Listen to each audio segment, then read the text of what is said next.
G-Holy breathe life into these niggas. Man, they'll never understand what it's like to be a real nigga. Only he is him. It's the guy G-Holy repping G-Holy.com, and I said that weird, super weird. It's the guy G-Holy repping G-Holy.com. We about to get into 15 moments on wildnout that crossed the line. I watched 1 million episodes of wildnout. I had to have seen all of these. If I didn't, I don't know. Wildnout one of them shows that you watch but you don't remember because it's the same thing every time. Let me drink some water real fast. Hold up. Y'all don't drink water. That's why. That's why y'all urine look like orange juice, because y'all don't drink water. Your urine should at least look like apple juice, not orange juice. I think I just do reaction videos, and I'm a conspiracy theorist, but what's really going on is I'm also a health expert.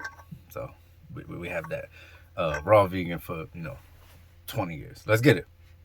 This is a show, and I can be your friend, but I'm gonna knock your ass out if you touch me again. In the aftermath of host Nick Cannon being fired, we can't help but look that was real?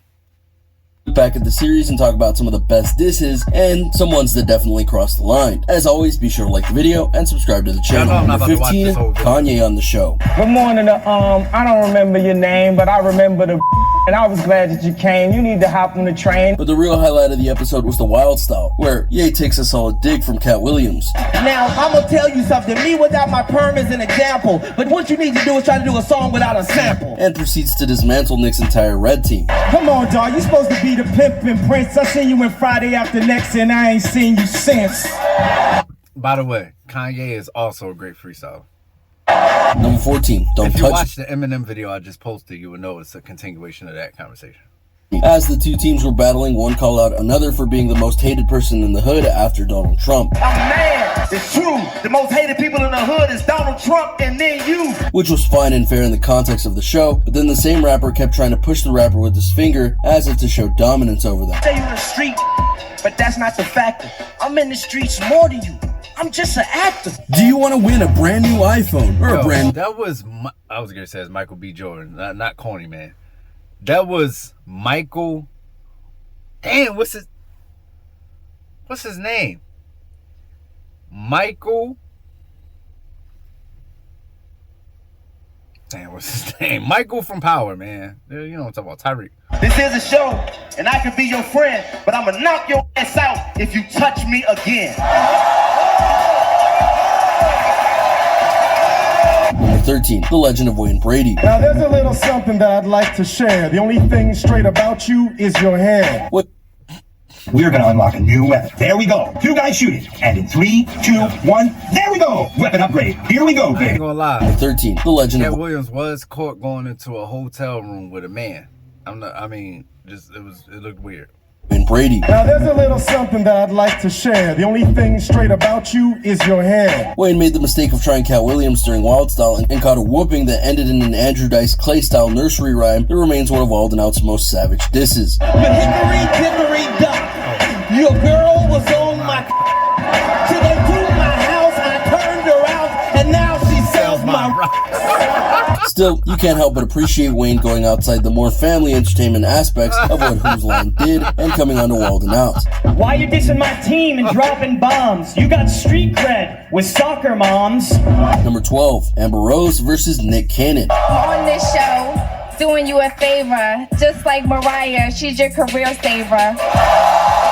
That diss got everyone going and the crowd was in shock at that, as was Nick Cannon. So why does this one cross the line? Because to say that Mariah Carey saved Nick Cannon's career is a bit of a lie. Yes, it definitely made him more visible and arguably more famous, but as he has noted, since many disses of this nature, it's been a while since they've been divorced. He's hosted many shows and he made wildnout before he was even married to her. So while the diss was devastating in its own right, it wasn't really the most accurate thing ever. Number 11, Snoop Dogg. Big Snoop Dogg, straight rapping the blues, but how you gon' crip walk with them ugly ass church shoes? Anyone following the Dogg Godfather's career has more than likely seen him destroy freestyles off the dome, and Nick finds out in Wild Style when he said, I was on MTV about a year ago. They say, Snoop, you wanna do another show? I say no. Give it to my nephew Nick Cannon, cause he can even handle it. You understand it? Yup, that's the burn. What's more, that's a Snoop burn. Like we said, who better than Snoop? And though Nick had to take it on the chin, you know that he was really grinning ear to ear because Snoop really did come to play. Number 10, the Black China episode. With all that plastic, who's gonna smash? Your body recyclable, but your career is trash. This particular episode was all kinds of out of hand, and not in the good way. When Black China came onto the show a few years back, Nick Cannon opened up a freestyle on her by citing her former relationship with rapper I just don't know why Black China was there in the first place. Tyga, who was arguably most famous for being the guy who dated Kylie Jenner when she was just 16. He noted that he wouldn't talk about Tyga because he was doing a minor, but then went on to say that he didn't want to insult Black. I just want to spend one night in China. And your last baby daddy, he was with a minor, so I ain't gonna say nothing bad about you because I just want to spend one night in China. Not the least of which is that the diss on Tyga was basically saying that he committed a crime in regards to being with Kylie, which there is no proof that this happened, and then basically saying that he wanted to hook up with China right after that. The really sad part though is that the raps and the disses from that point on got more and more ugly and juvenile. Oh, first baby daddy used to get repoed, and a second baby daddy out of shape. And I know I got a chance with that ass, cause girl, your standards all over the place. To the point where one member of the red team wanted to leave because of a diss a fellow teammate said. Wait a minute, no. Yeah. Number 8, the Doughboy. In this particular game, Nick and Zendaya, who were on opposite teams, had to put water in their mouths and not spit it out while the other sides tried to make them do a spit take. For Doughboy, he decided to get physical in a way by asking Nick if he could tell that he lost weight. Hey yo Nick, can you tell I lost weight or no? What about that? When it was clear Cannon was going to react to this, he went full tilt and took his shirt off. Again, did it cross the line? Probably not, but it was definitely something no one expected to see that night. Number 6, the Carry Factor. This one didn't cross the line, but it's one that might have obliterated the lines in regards why every time he say something, he say it didn't cross the line? I thought this was 15 line crosses. This is 15 borderlines? What is he talking about? how much this show could do and how far they could push things. Back in 2013, Cannon was doing an episode where one of the games was to attract someone's attention via comical line. In this case, a young woman. Cannon was last to go on, and he started off with a simple line of "What's happening, baby girl?" to which the crowd exploded. Bring her home, Nick. What's happening, baby girl? But not for his line. Oh no, rather his wife at the time, Mariah Carey, had surprisingly showed up and looked like the bombshell she is and walked right up to Cannon and basically demanded that all of the flirting stop. Because if he didn't, she would shut all this down.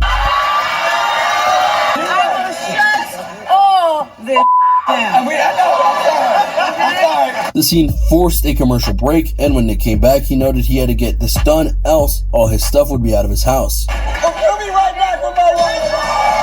Obviously, this was all staged, but that doesn't mean it was any less funny. Number 5, Nickelodeon. Dipset capo Jim Jones guested on wildnout the year after his anthem, We Fly High. Early in Wild Style, Nick tried to take him out, essentially calling him a one-hit wonder.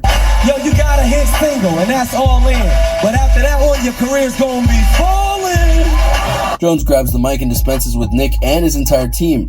Fake actors, fake rappers, fake Jeezy, fake and plus you lack the swag. Without Nickelodeon, you be packing bags. This buzzer right here noted quite fairly that Nick Cannon's career owes a lot you to can't let Jim Jones bother you in it. No, Jim is a great rapper, but I don't know about Jim on a freestyle. That's crazy. Nickelodeon, and not just that he was on all that, but that they kept him on as a writer, producer, and star of other shows. Without that, there is no wildnout, no marriage to Mariah Carey, no hosting gigs, etc. So yeah, next time go for the kill earlier, Cannon. You might live longer in the battle. Number 4, Conceited. When I get the mic, y'all know I'm flowing hot. I should piss in his dread so y'all can call him Goldilocks. During Conceited's Wild Style appearances, they dramatically dropped Conceited, when you come back to battle rap, don't be saying stuff that you stay on wildnout, please. Beat, and he goes in like a grind time main event. Now this is the truth you hated. Why the hell everything you like gotta be food related? He runs through Nick's platinum team in under a minute.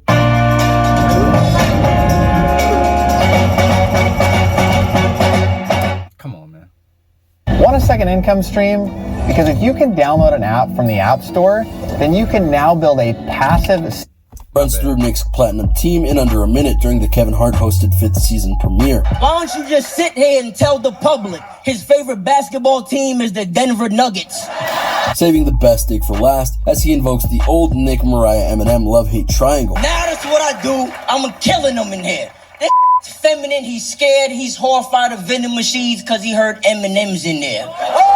That speaks for itself, don't you think? Number 3, Pie. Biggest roles is that played by D-Rec, who lets everyone know when the game is over, when someone screws up, and more. But one time, Nick Cannon challenged him to one of their games where they have to use an unusual word in a freestyle rap, else get pie in the face. He agreed, but the fix was in, because everyone had a pie and surrounded him. The moment he screwed up, they all decked him with the pies. I'm on the stage. It's a celebration. Okay. All y'all need, Number 2, Hot or Cold. The Wild Style from the second episode of season 6 features some memorable sparring between Nick and guest Nelly. So I'ma creep up beside you like a spider and steal all your like my name was Flow Rider. Yo, I was talking to Mariah. She said, Nelly, stop. Instead of Nick Cannon, she put Nick Cannot.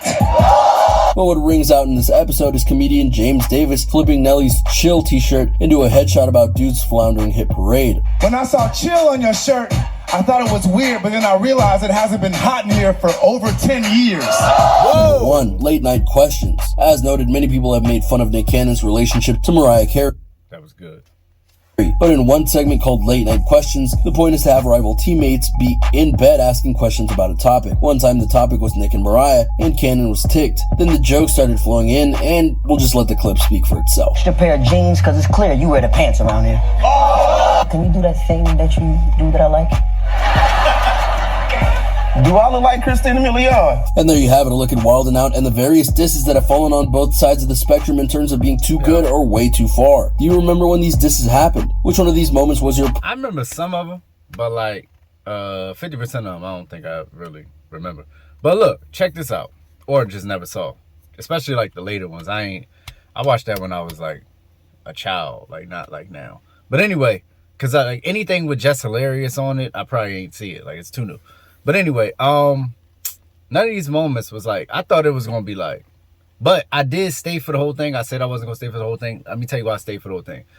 Pause, because it was good. It was narrated so good, but none of those really crossed the line. Maybe 1 or 2 of them, but it wasn't like, oh, gosh, you know what I mean? I thought I was going to see like some shocking stuff, but it didn't happen. It's the guy, Gioli, repping Gioli.com. Do not forget, if you want to see me react to anything at all, I'm always in the whip and I'm always playing some shh. You feel what I'm saying? Let's get it. These godly words that be coming through my quotes got the devil trying to chase me, but the nigga scared to face me. He keep coming through my folks. I always see him in the eyes of these slothful and jealous guys. It's crazy. They do the least, wanna see you and do the most. I'm bound to see levels they didn't. Success is on the horizon. Where the sky and earth meets, I'm the only thing that divides it. Plans that I devised is going high. I describe revealing myself to me. Never knew I wore these disguises. Yeah.